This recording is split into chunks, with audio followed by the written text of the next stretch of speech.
Welcome to Analyst Talk with Jason Elder. It's like coffee with an analyst, but there's no actual coffee. Each episode, we interviewed an expert in the field of law enforcement analysis to share their career-defining stories and to get their insights on the world. Please join us on recognizing and learning from these brilliant minds as we define the law enforcement analysis profession one episode at a time. Thank you for joining me. I hope many aspects of your life are progressing. My name is Jason Elder, and today our guest has 26 years of law enforcement analysis experience. She's a former treasurer and vice president of administration with the IACA. She's also very active with the Colorado Crime Analysis Association. She's currently the director of research and analysis for Corona Solutions. Please welcome Lori Frank. Lori, how are we doing? I'm doing great, Jason. Thanks so much for having me on. Well, thank you for joining me. I got into a habit recently with these interviews of asking folks how they discovered law enforcement analysis. So I'm not going to veer from the path now either. So how did you discover this profession? Sounds good. Well, I graduated like about 100 years ago from college. And at the time, crime analysis was not a profession, a well-known profession. It was pretty much in its infancy. I didn't know what I wanted to do, but I attended a job fair at the college and I stopped by a booth, which was run by the sheriff's office up here in Fort Collins, which was the Larimer County Sheriff's Office. I had gone to school and graduated from Colorado State University here in Fort Collins. And I started talking to them about interning and volunteering. I thought I wanted to do something in law enforcement. I had taken some criminology courses and I had gotten an interdisciplinary certificate in criminal justice at the college. So I just thought, I'll check it out. And the deputy gave me a name of a lieutenant who was running investigations and said, you might want to talk to him about volunteering. And so I made the phone call, had a very long, interesting phone conversation. And I was invited to come in and start volunteering for the sheriff's office. And he kind of pawned me off into the investigations division. And I was dabbling in crime analysis before I knew it was really crime analysis. What's the lieutenant's name? So that lieutenant is actually Daryl Frank, who I would later marry. Oh, very interesting. Yeah, nothing like starting an office romance. Yeah.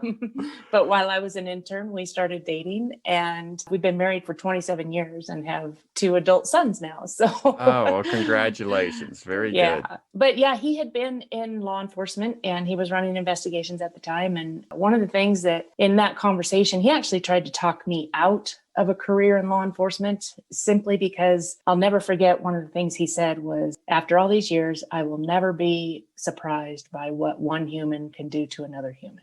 Oh. And unfortunately, that is true. And, it's a sad, tragic business that we all fell into.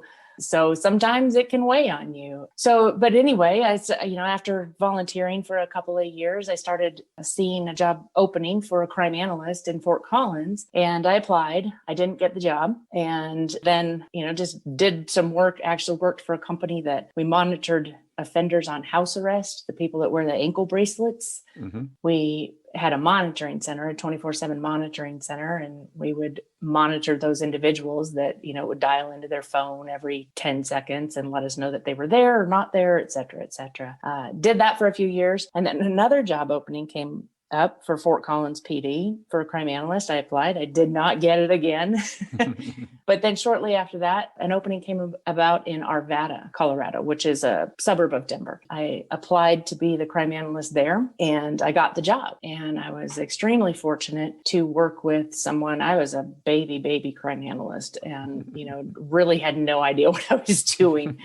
But I was fortunate to work under the mentorship of Dale Harris. I know that you've had Dale on recently, and Dale was just, I feel very, very fortunate to have learned under his tutelage. And we worked together for, 4 to 5 years before he left and started Corona Solutions. Then I was there about 5.5 years. And then the job opening came up again in Fort Collins, because at the time I was commuting from Fort Collins to Arvada, which was about an 1.5-hour drive each way. Oh. And putting a ton of miles on my car. Mm-hmm. And I really wanted to work closer to home. And I had about 5-6 years under my belt. I applied for the third time and got the job at Fort Collins and spent the next 21 years in Fort Collins. So, all right. Third time was a charm. exactly. Yeah. All right. So, and this is when you're starting, this is 93, mid 90s range, right? Correct. Yeah. It was 94. Okay. Yeah. So then what types of activities are you doing for Arvada? I really started where I think actually most analysts should start, and that is at tactical analysis. And that's, reading those cases every day, soaking up all the information that you can from your surrounding jurisdictions. If they have analysts, being in touch with them and really monitoring that tactical timeline of events, if you will.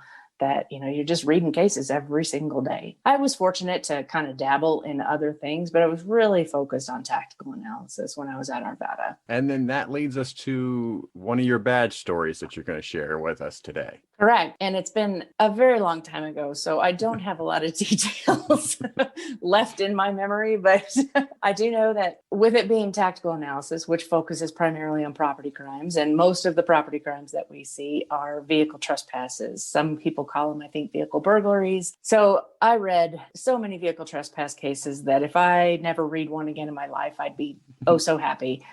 But I happened to notice that at a couple of daycare centers, people, as parents would drop off their kids, especially moms, it was a really quick exchange. They would actually leave either their car running or they'd turn their car off, but they'd leave their purse in their cars. And somebody was coming in. I mean, they would drop their kid off and they were back in their car within 2 minutes. But somebody was taking their purses. So obviously they were surveilling that, they were watching that. And we really started to see a definitive day of the week pattern there. And obviously you had time of day pattern going. And so I put everything together and said, okay, here's some potential targets. Here's some potential days that they're doing this. And here's some potential hours that they're doing this. And we were surveilling them and we did catch them in the act. So it was one of those rare tactical predictions that is spot on and comes true, which is great.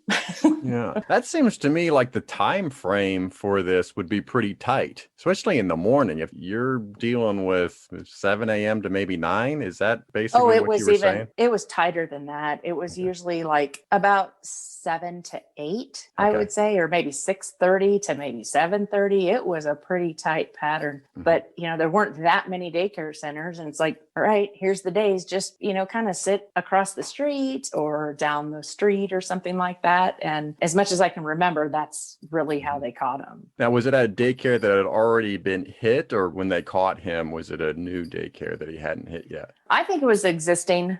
I think we were sitting at multiple daycares that they had hit. And it was, if I remember correctly, it was a male and female team that were doing this. So, somebody would be like, you could just literally, the thieves could drive through the parking lot. One person could jump out, grab the purse and drive away. And, you're talking 15 seconds in elapsed time. So it was pretty tight. The interesting thing about that, I'm just thinking about when I was in that situation, dropping my kids off at daycare, you never know when someone's coming in or out.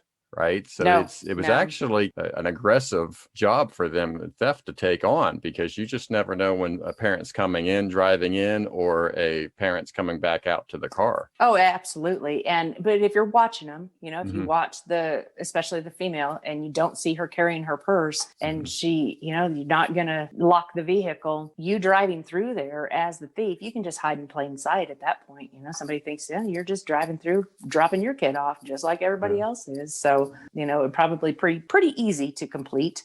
Probably Monday through Friday. Was there a day of the week that got hit most? I remember there being certain days that were more prevalent. And I remember like years later thinking of, looking at different patterns and how, when you look at people's travel patterns, we're restricted by certain obligations. If you have a job, if you have to take care of your family at home or whatever, everybody's got certain schedules that they operate under, including the bad guys. And I remember thinking back going, oh yeah, that's how that purse theft pattern was. It was certain days of the week, but I don't know if it was like a Tuesday, Thursday, or a Monday, Wednesday, Friday, just way too long ago to remember those details.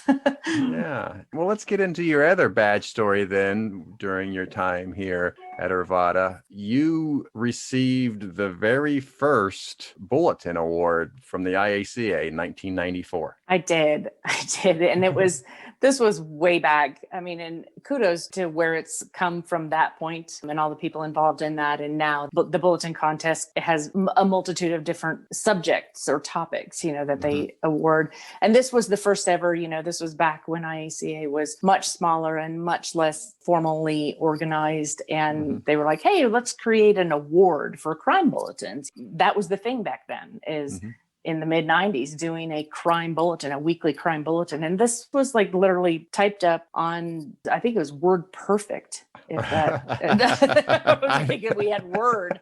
I remember Word Perfect. It's been a long time since I heard that term, but yes, I remember it. I'm pretty sure it was built on Word Perfect and then printed out. And then I remember, every Friday I'd stand at the copier and I'd make 100 copies on different colored papers, so people wouldn't just grab it out of their mailbox and throw it away. It's like, oh, this is on yellow paper. What's this? And kept it to a 1-pager front and back, a lot of white space and bold headlines and things like that. And so this was back when that was becoming a thing. And that was, to really get the information in the hands of the people that need it in the best way that you could. And at the time that was on paper. I'm like, I'm really proud of this bulletin that I've created here in my first year on the job. And so I submitted it and sure enough, I won it was the very first ever IACA Best Publication in 1994. And I have my little 4x5 plaque now from that. Nice.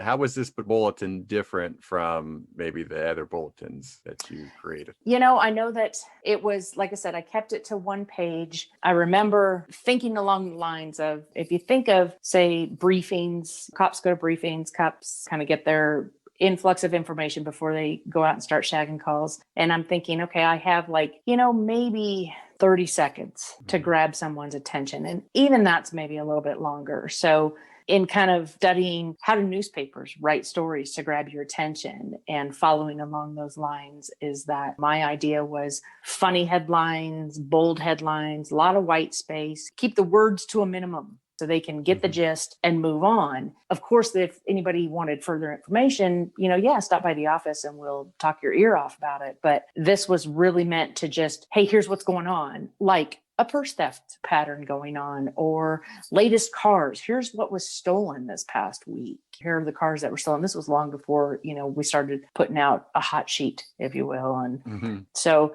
just things along those lines or, hey, we've seen this happening. Keep an eye out for this. I remember that's how I approached my bulletin at the time. Did you ever try to make sure that people were reading them? Dale told the story that he put something about UFOs in one of the bulletins one time, and no one called him out on it. And he went back to his supervisor, and sure enough, they didn't read it. So that was the last time he had to produce. I don't think he called it bulletin, but it was still like a weekly report. Yeah. That totally sounds like something Dale would do. Yeah. I know that I would just, in physically walking around the PD at the time, just looking to see where they were, they were so bright and boldly colored. At the time I was the only one printing on colored paper. So if I saw colored paper, I knew it was mine. And just to kind of see where they were and where they were landing and hopefully not in the trash can. At the time, I don't even think we had a recycle bin. That's how long ago that was. Yeah. So you move on from Arvada, and I was going to ask you why you switched from Arvada to Fort Collins, but it makes sense to lessen your commute from 3 hours to a day to, probably less than an hour. And the first day I tracked my mileage. I went from driving 65 miles one way to 6.5 miles one way. Wow. And my car was like, oh, thank you. Yeah. And I think we're all kind of experiencing that in a way. I working from home now with COVID, I've known a lot of people that are driving a lot less these days. Oh, it's awesome. It's fantastic. And there's something to be said for sure about working in the community in which you live and just having that intimate knowledge of the streets and the areas and the neighborhoods and the commercial areas and just having more of a vested connection to that community. Since you were at Arvada for 6 years and then transitioned to Fort Collins, was there anything that surprised you as you started that you just really didn't expect? Not really. I was super fortunate to to have worked closely with my predecessor in Fort Collins. That was Judy Kiminaw. It was kind of a little cute running joke is that Judy had had the job in Fort Collins. She left, moved down to the Denver area and got the job in Arvada, and then stayed there 2 years and then left and came back up. And just so happens that her job was open again in Fort Collins. Unbeknownst to me, I was following in her footsteps. And so those times that I didn't get the job in Fort Collins, it was because she got the job in Fort Collins. Gotcha. And then she left Arvada, and by that time I had really studied up. I had been through the process in Fort Collins twice already and not been hired. And I was like, what can I do to make myself a better candidate? Mm-hmm. And that's when at the time I was dating, my husband, who was in law enforcement, and he kind of helped me. We found some obscure crime analysis charting book. It was called a technical bookstore, and it was about 30 miles from here, to find this really thin crime analysis charting book. And then I had Steve Gottlieb's. I had gotten hold of Steve Gottlieb's book, his From First Report to Final Arrest, before it was actually published. It was actually a spiral bound copy of this that my husband had somehow gotten a connection. And I don't even remember, we were talking about it the other day. I'm like, do you remember where we got that? And he's like, I think from somebody in Arizona. Okay. And so, and I studied that. And that's how I got the job at Arvada, was I was much more prepared. And then when Judy Kiminaw left, because she always said, well, if anything ever happens to me, look to Lori because she wants my job. And I'm like, yes, I do. When are you leaving Fort Collins? When are you leaving Fort Collins? Can I help you pack? Yeah, exactly. So I love you to death, but get out. And we actually, when I was in Arvada and she was in Fort Collins, we worked together on several things. We were part of the IACA board together, and we became not only colleagues, but close friends. So when she left the profession, then I joined on to Fort Collins, and both agencies were on the same RMS, CAD and RMS. All those queries that I had learned and built transferred from one to the next. I mean, it was basically, just show me where the bathroom is and I can hit the ground running. So there wasn't too much of a surprise. And I had had a lot of exposure to the Fort Collins Police Department because of Judy, because of my now husband gotten married. And so he had worked at the sheriff's office here in town. So he knew a ton of people at the PD as well. And it seems like here at Fort Collins, you develop more of a data management role. Eventually, yes. I was fortunate to kind of choose my path. We went from one analyst to two analysts. Then when the first financial crisis hit back, I want to say it was 2005. Somewhere around there, they eliminated one of the analyst positions in a reduction in force measure. It stayed that way for, almost 10 years probably before they decided to add another analyst. And at that time, I had really been focusing more on like operational and management analysis, performance measurements, things like that. And that's where I chose to continue my career and really got out of the traditional crime analysis, if you will. I mean, I had done it for years and years and years there. I just really kind of got into more of the data management side of the house. Okay. Because you eventually develop a website, right? In which that gets you all of the reporting and you've worked with IT and managed that project. Correct. Yeah. Back in the day before crime mapping was really crime mapping, those of us that were practitioners, we didn't have access to desktop mapping. I did work with Map Info, if anybody remembers that term. We used that a little bit, but I think our city GIS had like the big powerhouse ArcGIS, but ArcMap wasn't really around. I created our first ever online crime map. And being in Fort Collins has a university, Colorado State University. So we would get calls all the time. My 18-year-old daughter is moving up to Fort Collins. She wants to live in this apartment. Is it a safe neighborhood? I'm moving to Fort Collins. Here's where I want to live. Is it a safe neighborhood? What are the safest neighborhoods in Fort Collins? And all of those requests would continue to follow me. Well, it was a process of, running the address through our CAD system to find out what reporting district. And it was that smallest geographical polygon that in our GIS system that we had. That was basically, it's just the grid system that you laid over on top of your city. A lot of agencies have that. So you'd have to find that reporting district. And then you had to go to the book. And it was this massive 3-ring binder that we printed out every year that had all 400 plus reporting districts. You had to find the reporting district, and then it had the crime stats, And so I would copy those pages and send those pages to those people or tell them over the phone. I'm like, there's got to be a better way to do this.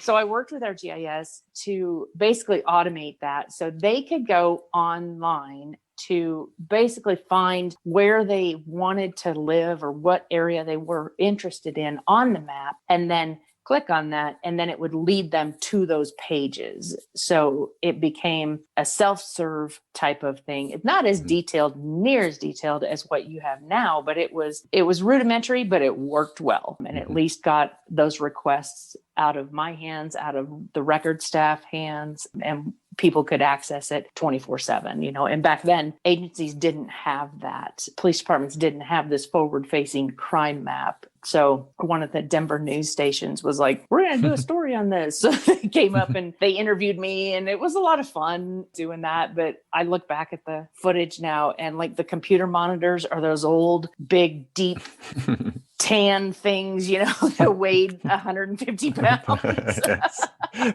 They weren't stolen very often. No, I was like, oh my God, that's old. So this is what, about 2005? Yeah, somewhere around there. Yeah, right around 05, 06, somewhere in that circa. Yeah. And really, the data management piece, it's almost based out of necessity that I think most analysts get involved in data management because we're the ones that know the data. And by default, we're the most, I guess, practiced at accessing that data. So by default, we become the data management people.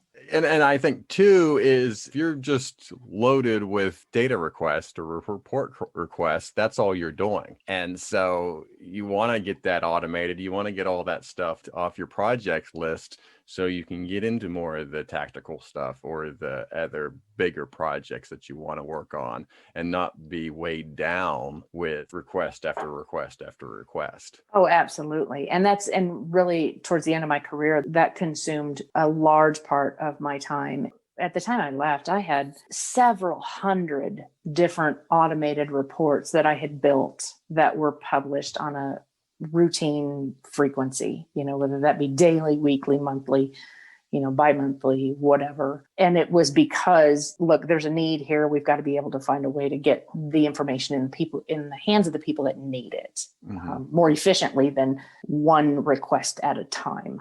So then you're getting into SQL, crystal reports, and just doing a lot of technical building, script writing, and whatnot. So for somebody that is an analyst now that hasn't really got into the data management piece, or even up and coming analyst, what advice do you have on the data management side for these folks? I would embrace it. If I were you, there's no harm in learning and expanding your knowledge base, in learning SQL and learning crystal reports, because then you're self-sufficient. You're not reliant upon other people to dig data out of the system for you. I really thrived in that environment. Not all people do. Analysts, we're really a rare breed. We really incorporate right brain, left brain stuff. We go from data management and writing crystal reports and statistics to then totally switching gears and, doing more like intel analysis and diving into people's lives and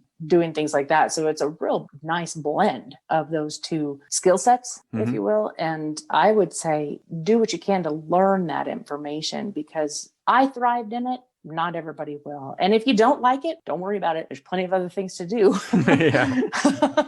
Yeah, I actually really enjoy the data management side as well. To me, it's a lot like construction. You get a blueprint or an idea of what your customer wants, and then you're building the process from beginning to end. To see that from the initial meeting to then the final product is satisfying. Oh, it's extremely satisfying. I mean, just you telling that story, I can think in my own mind to those times when it's like, okay, I'm going to tackle this one, I'm going to get this. And when you finally figure it out and it works right and you've tested it and you're getting the data that you expect, it's like a little victory. You're like, yay, Yeah.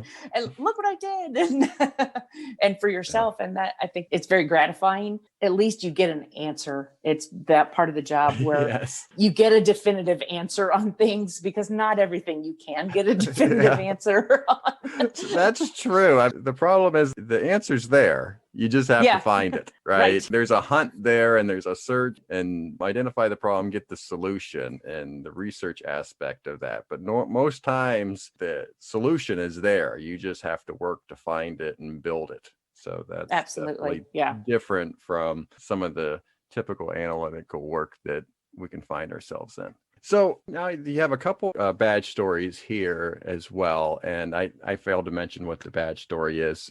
Just in case you're new to the show, we call the analyst badge story the case or project, the career defining moment, if you will, that an analyst had. There can be multiple stories that folks share with this show, or they can just be one. So you have a couple more badge stories you want to share with your time at Fort Collins. Yeah, like I said, I was fortunate to be able to dabble in what I wanted to do, whether that be, I did a lot of tactical work. I did a lot of major case support, intel, analytical work. So during my career, there were a couple of things that came up that really stuck with me. There are those projects, cases, whatever, that they will stick with you. And so this one it's happened to be in 2000. We had a serial rapist.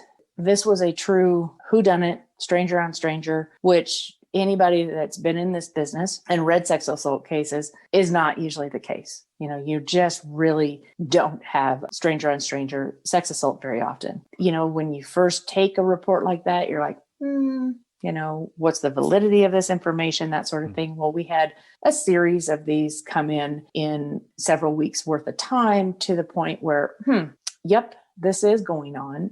So women were in their homes, usually apartment complexes, usually ground floor apartments, up late, working on the computer or something, maybe after midnight, somewhere between midnight and 3 a.m. And somebody was breaking in, tying them up, sexually assaulting them, blindfolding them, and then leaving them. Thankfully, not any more physical harm. Well, we put a task force together because we had, I think, 6 of them in a 12-week period. So we convened a task force real quick. And I was fortunate enough to participate in that task force. And we would meet every morning, and we had a list of suspects. Who's on the top of the list today? We had several officers, detectives, that sort of level participants, and they would get their assignment of names, and they would go out and interview these people. And throughout that course, what happened was we had gathered all the information that, the offender was saying certain things to his victims. We had done a victimology comparison. We had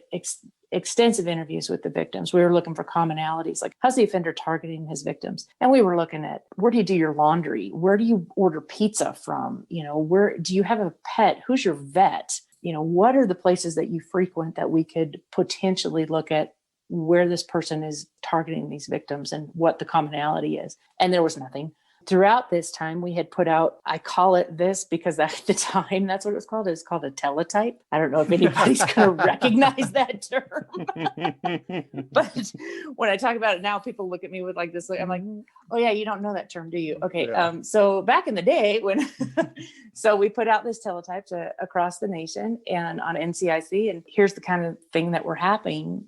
We got a response from Philadelphia. Philadelphia said, this sounds very similar to a serial rapist we had. Then it abruptly ended. And the last victim that our offender had, well, he actually killed her. So at that time, we were like, oh dear, this just now became not only a serial rapist, but a murderer. They had DNA and we had DNA, neither of which matched to anybody known, but they matched each other. So we were confirmed that we had the same offender, the time frame that they had in there. So we started sharing databases, if you will. And that's where my participation in that task force, talk about data management. So we started combining our tips list, our suspect lists. Now that we had the Philly connection, we pulled we have the CSU, we have Colorado State University in town. So CSU has a student database, and we worked with them to get the names of anybody whose social security number was issued in Pennsylvania. So back in the day, it doesn't happen that way anymore, but back then, or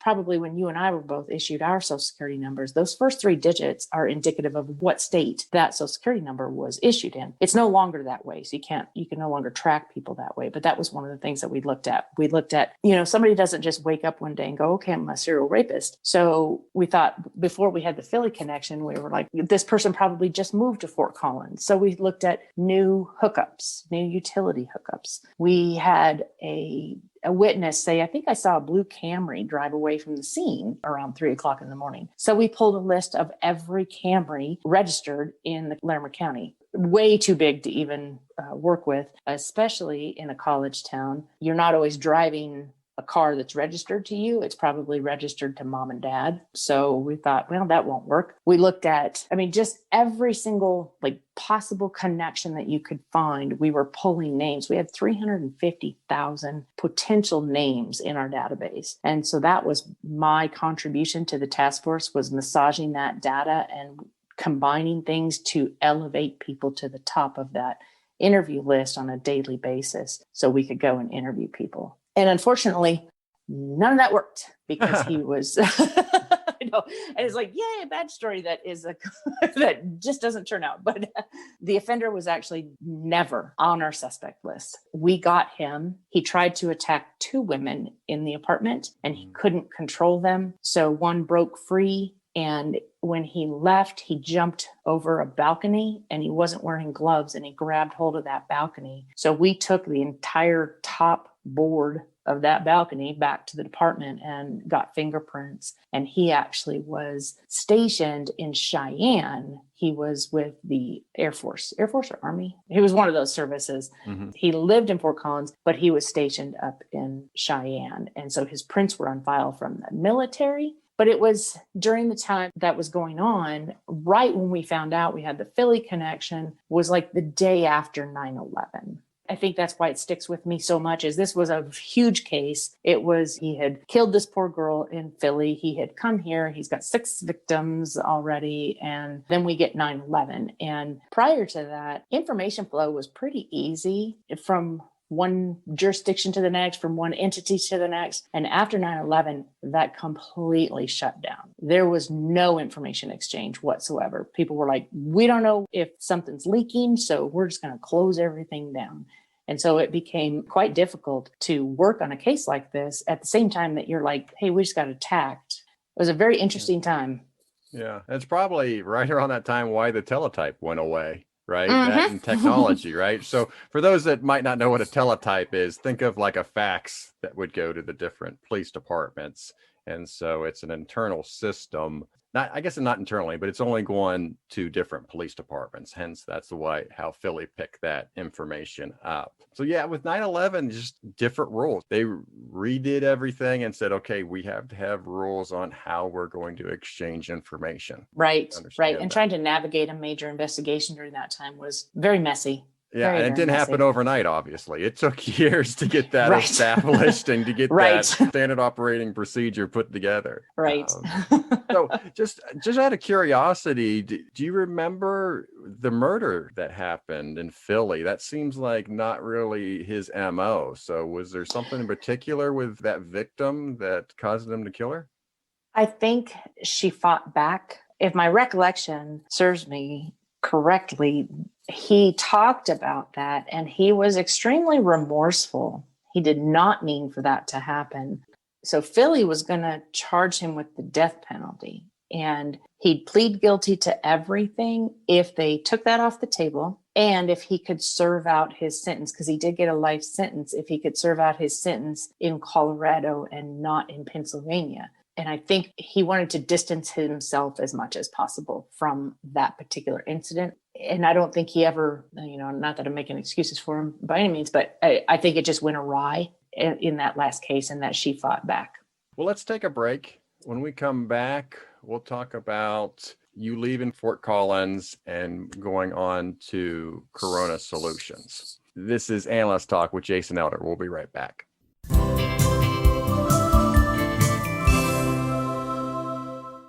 Hi everyone, my name is Mindy and I am a writer for Analyst Talk with Jason Elder as well as a current crime analyst. My PSA for our listeners is don't compare your origin stories to others.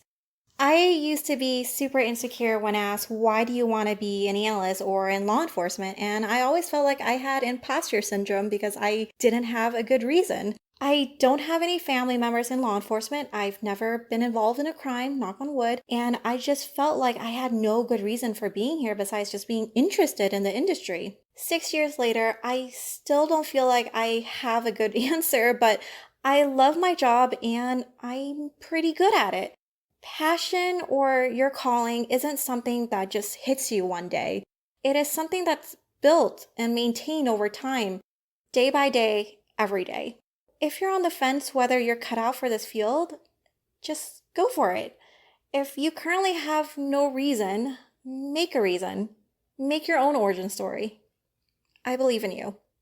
Hi, this is Shawn Fisher, and at my work, we're known as the Nerdery, and we're proud of it. Embrace who you are.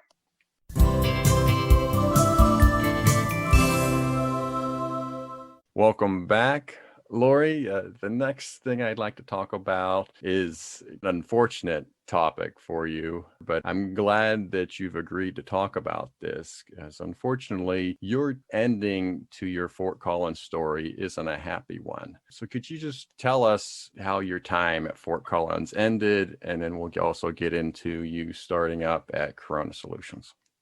Sure thing. I would say a better term would be, instead of unhappy, more bittersweet. So throughout my career, 26 years as a female analyst, I'm a civilian female in a male sworn dominated industry. Throughout my career, I noticed that unfortunately there is discrimination that occurs within the walls of police departments. We've seen a lot of that in the news in the past few months. So it does occur. And it got to the point where I could no longer sit on my hands and not say anything about it. So I actually filed a gender discrimination lawsuit against the Fort Collins Police Department. And I'm not disparaging them as a whole. I still have great respect for the PD. I still have wonderful friends and colleagues there. And prior to my lawsuit, 2 years prior to that, 2 Hispanic male officers had filed a racial discrimination lawsuit. So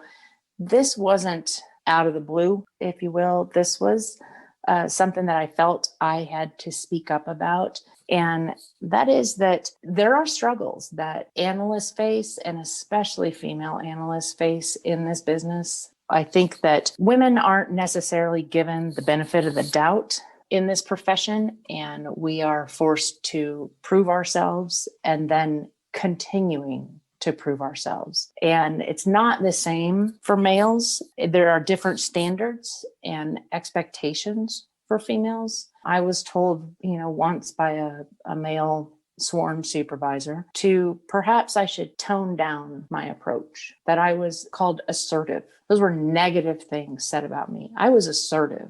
I look at it as like, who cares if I'm assertive?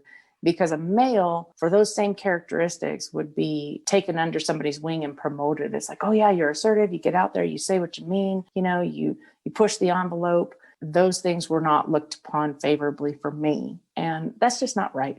It's not right that females are held to a different standard or have different expectations. And after I filed my lawsuit, I had people coming out of the woodwork contacting me to say, thank you so much for doing this. Way to go. It's about time somebody said something. So I know the struggles are out there. I know that people still face this. So if nothing else, I would want people to be at least inspired to say, you're not alone. It is happening. If anybody has the courage, I encourage them to stand up and speak out. If things are not right, then speak up. We're in the business of justice. So it should be just for us inside the walls, just as much as it is for those outside the walls of the PD. So how long did this go on for before you decided to sue? Several years.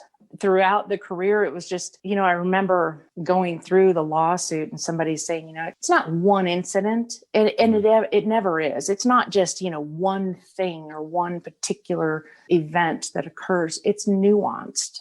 It chips away over time. People referring to me, supervisors referring to me as little lady, a supervisor comparing me to their wife. Well, when my wife and I disagree, it's like, what?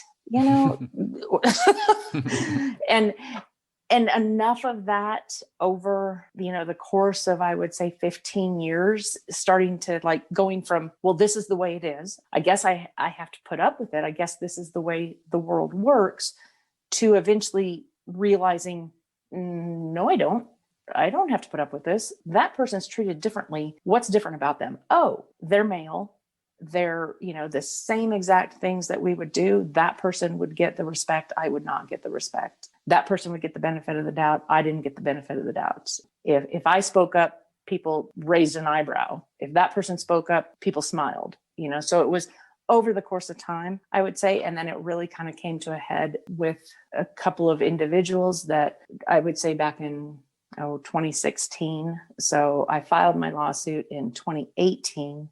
And I continued to work there. And, like I said, I still have great respect for the department and great respect for my colleagues there. By the time that it wrapped up, it was evident that, look, the relationship is broken between myself and the PD, and that's fine. It's time for me to do something else anyway. And I really wanted to advance my career, and there was just no way to do that. At Fort Collins, they didn't want to create a supervisor position or a planning and research position, which is where I was really starting to head. I had joined the IALEP, which is the International Association of Law Enforcement Planners. So by that time, I was like, yeah, I really want to start to do this more. And there was just no opportunity for me to do that at Fort Collins. So that really led me to jump on the opportunity to go full time with Corona Solutions. I had been working as a contract trainer for them for several years because I was a super user on their applications. And so they had asked me about 5-6 years ago to go out and do training for them. And the timing was right for me to leave Fort Collins and to join on full time with Corona Solutions and really start expanding my role there to include more research and analysis. A couple of questions there for the lawsuit, and then we'll get into Corona Solutions. So had you put in either a complaint to other supervisors or go through internal affairs at the PD prior to doing the lawsuit? Yeah. And, there are certain steps you have to take. And throughout the course of the previous lawsuit, the one filed by the 2 Hispanic officers for racial discrimination, out of that came the city decided, okay, we're going to do kind of like a complete evaluation of the police department. And they kind of encouraged everybody. They're like, hey, if you've ever felt discriminated against, please step up. They hired an outside firm to come in and do a really in-depth study on the morale of the police department. They hired a different firm to do investigations of all of these different allegations of discrimination.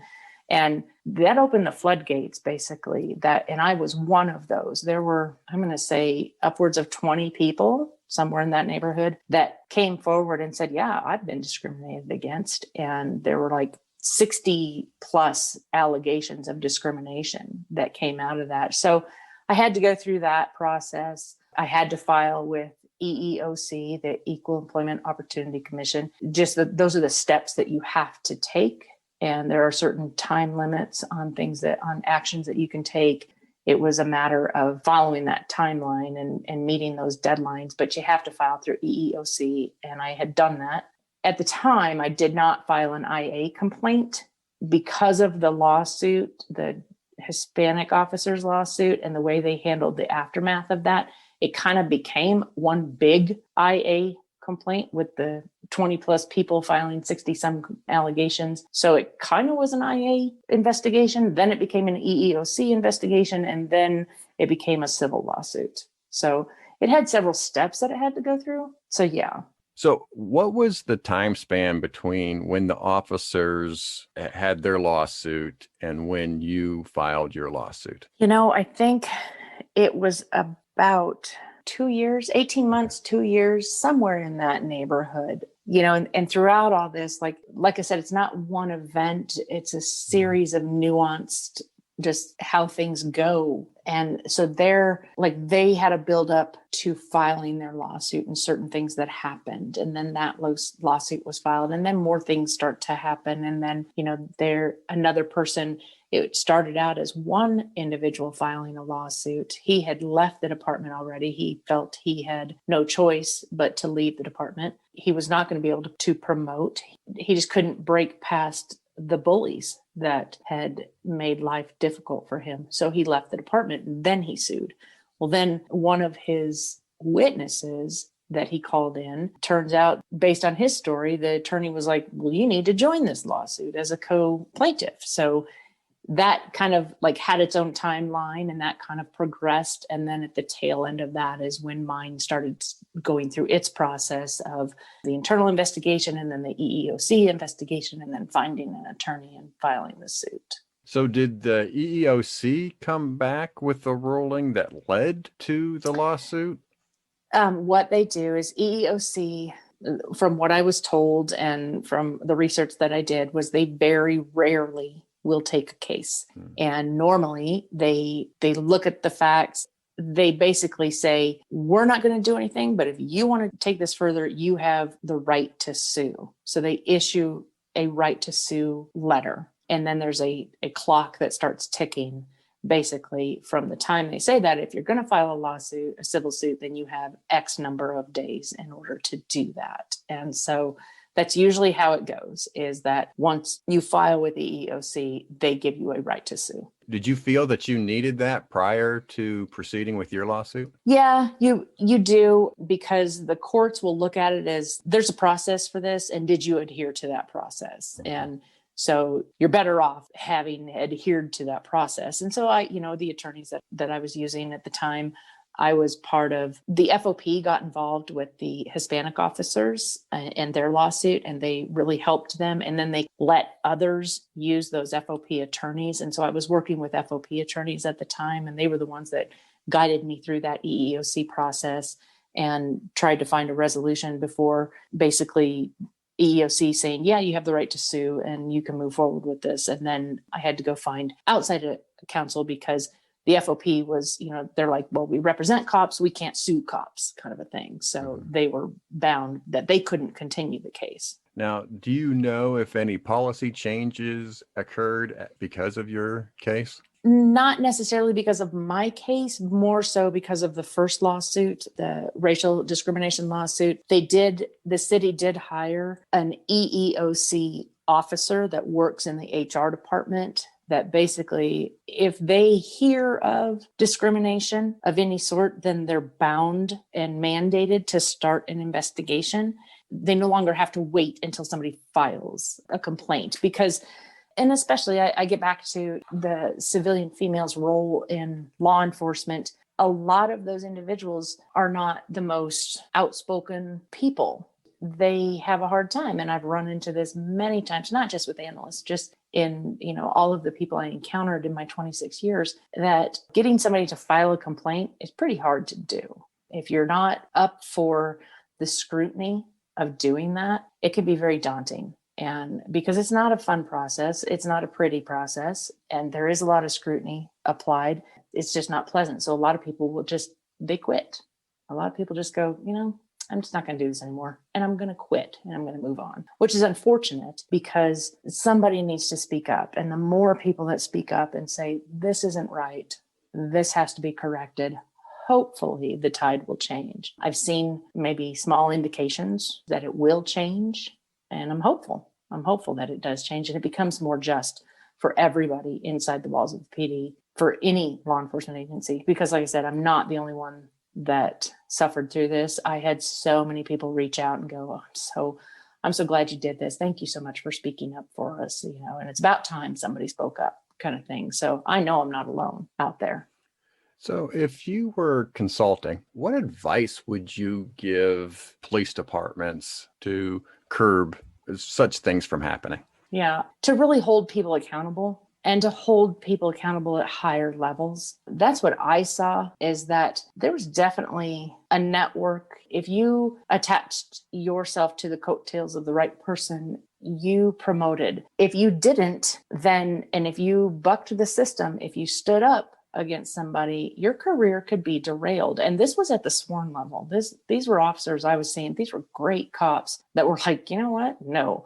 To have somebody of command staff sit across from me and say, oh, there's certain people in this department that as long as I work here, they'll never promote. And, it's like, what? Who has that much power? Who should have that much power? So if that's the type of department you work in right now, if you have any authority, you need to cut that. And that needs to no longer be part of it. It can't be who I like, who makes me feel good, who pads my ego. It just can't be that way anymore. As long as that culture is allowed to thrive in police departments, you're going to have issues and you're going to have huge issues. But if people are held accountable, the troops, the main people, the bulk of the PD sees that, then they will see that there is just, it's not just words. It's not like, oh yeah, we're all about equality. Oh, we treat people fairly and all the same. It's like, yeah, everybody can say that. Everybody does say that, but guaranteed that's not happening. Thank you for sharing that. That can't be easy. No, it isn't. It isn't. But like I said, if I can inspire anybody else, speak up. Just have the courage and speak up. And if I can assist, I would be more than happy to talk offline with anybody that wants to talk about that. Very good. So then let's get into what you're doing now with Corona Solutions. So what kind of tasks and projects are you getting into today? So it's a completely different set of career tools that I'm using, which is so much fun. I feel kind of brand new again, which is fun to do after 26 years. So we do, and I'm sure, Dale Harris probably talked about this as well, as he's the founder of the company. But we do patrol workload, basically patrol workload staffing, resource allocation. We have more of a service/software approach. We do what would be considered for most people staffing studies, but for patrol. So we do staffing studies on patrol, and then we allow people to use the software that can apply schedules to match their workload and compare those schedules and find the best schedule for them to operate under, set goals. How do we deploy our resources in order to meet our performance goals? So I do a lot of, research. I read a ton of information on patrol stats, in the different agencies that we work with. We're working with dozens of different CAD systems. Everybody has their own unique way of managing their data and collecting information. And, I find it fascinating, the different ways that people approach policing. It's really interesting, and it works. It works for everybody, Yeah. There's not one way to do things. So you got any big changes coming up with the software or with the company? We went through an upgrade to our software just recently, so it's getting better all the time. We're expanding our list of clients. It's really become, to me, very pertinent in these days when budgets were always tight. Everybody's like, that whole do more with less, that's been the mantra for policing forever. As far as I've been in it. But now I think it's very pertinent because budgets are getting cut. There's hiring freezes. The cops are even losing jobs, the whole defund the police. And on top of that, you got less money coming in because of the pandemic and the shutdowns that have occurred. So police departments really do have to find a way to match their workload and not overtax their patrol people and put people on the street when they need to be, and set those goals and be transparent about those goals too. Do you have response time goals? Do you have proactive time? Do you have time to go out and do the community policing that I think is going to start to make a resurgence? That's just my personal opinion. I think that you and Noah Fritz. Okay. Yeah, I really do. I agree. I think community policing is going to become more important again. President-elect Biden has already put that in his platform that he wants to put money into the COPS program. And he was a big proponent of that. I saw that coming even before he was named president-elect, in that this is where this whole, we're not just going to go out there and enforce the law. We have got to make corrections to the connection with the community that we have. So in order to do that, you have to have the time. You have to have the time to be able to spend in those communities. And that's where we can be of benefit, is to basically buy back that time from your patrol officer so you can go out there and do that proactive work that you need to do. You had mentioned before IALEP, and I'm always fascinated with different associations that analysts are a part of, obviously beyond IALEA and IACA. So could you talk a little bit about what this association does and who should be part of this association? Yeah, it's the International Association of Law Enforcement Planners. It's really, if you're the analyst that's spending the bulk of your time working on the administrative, the operational, the performance measurement side of things, this is really beneficial to you. And that's kind of, like I said, towards the end of my career, that's where I started to head, and I really enjoyed it. It's crime analysis is a piece of that. I got my advanced planner certification through IALEP, and that involved basically a testimonial of your expertise in a variety of different topic areas. And one of those topic areas is crime analysis. So it incorporates crime analysis. It also incorporates crime mapping, but it talks about strategic planning. If you've been involved in strategic planning as part of your role as a crime analyst, and you enjoyed that, this might be something that you would want to look at getting into. It's not as big, I don't think, as IACA. And I have yet to go to a conference. I was going to go this past year, but of course, everything got canceled. So it has nothing to do with intel analysis. There's no major case support kind of work inside here. It's more along those lines that we talked about before, in that, it's a lot of data management. It's more of the statistical side of the house. So if that interests you, it would definitely be something worth looking into. Okay. So is it similar to IACA in that you mentioned the conference, but is there like a forum so you can converse with other planners, training, documentation to share? Is that what you could expect from the association? Absolutely. They do have a forum, an online forum, much like IACA. They have their annual conference. They run an annual planners course. So it's a week-long course that I took a few years ago. I would highly recommend that. Part of a planner's role in a police department is doing staffing and allocation. And that's kind of how I kind of fell into that. I was like, oh, this is a perfect fit for what I'm doing. I was doing that at Fort Collins and looking at staffing and looking at allocation and different schedules, et cetera. And that's part of a planner's role, is doing that. So they have a whole segment in that planner's course on staffing and analysis. Some planners are in charge if a police department is going to build a new building. It's like doing that sort of thing, like managing your capital, if you will, like the cars and the buildings and things like that. Some of the planners get into that sort of thing. So they have a forum there. It's a very active forum. They ask questions just like on the IACA, hey, we're looking at redoing our job descriptions for the following jobs. Can you share those with us? How have you approached a lot of the co-responder programs that are coming about now? They'll ask questions about that. I've seen that on the forum. Like, does anybody have a framework or a platform that we could kind of base this on? Who's doing this co-responder type of approach? So yeah, very active. If you're interested in this, we'll leave a link to the website for IALEP in the show notes. Okay.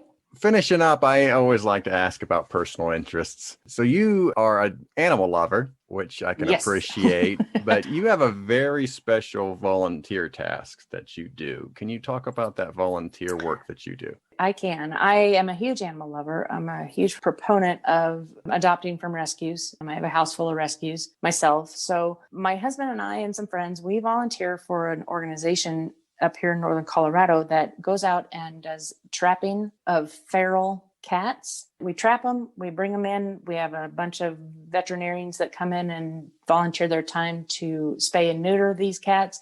If they're young enough and tame enough, they'll be put into the adoption pipeline by different organizations. And if not, they'll be returned to the locations where the colony originated. What it does is cut down on the vast number of feral cats that can be out there. And we're talking like some of them come from neighborhoods, a lot of them from farms, abandoned farms. We'll go all over the place to do this trapping and returning of these feral colonies. So it really helps cut down on the number of cats that are out there for sure. So I feel good about that. Are you only after females? No, both. Yeah, you definitely want the females. You definitely want those big toms, although they are the hardest to catch. They're cagey and they know it. Okay. All right. Well, very good, dude. Good for you for helping out that situation. So the last segment to the show is Words to the World. And this is where I give the guests the last word. And you can promote any idea that you want to. But Lori, what are your words to the world? I would say in my entire career, I started hearing this day one and I still hear it today. And that is complaints about data. We're not collecting this, or it's misclassified here or there. Data is messy. Police data is really messy. And it's going to be that way. So don't expect it to change. I would say focus your efforts on working with the messy data, not trying to make it absolutely correct. Well, I leave every guest with, you've given me just enough to talk bad about you later, but I do appreciate you being on the show, Lori. Thank you so much, and you be safe. Thanks for having me. Take care, Jason. Thank you for joining us today on Analyst Talk with Jason Elder. We hope you not only enjoyed the show, but also learned something new. For more information on our guests and information relating to today's topic, please visit our website at leapodcast.com. Special thanks to the Rough and Tumble for our theme song. For more of their music, you can visit their website at theroughandtumble.com. Also thanks to Kyle McMullen for our show logo. For more of his design, please visit his website at moderntype.com. The show is hosted, recorded, and edited by Jason Elder and written by me, Mindy. You can contact us both via the LEA podcast website. Please join us again next time as we interview another expert in this great field.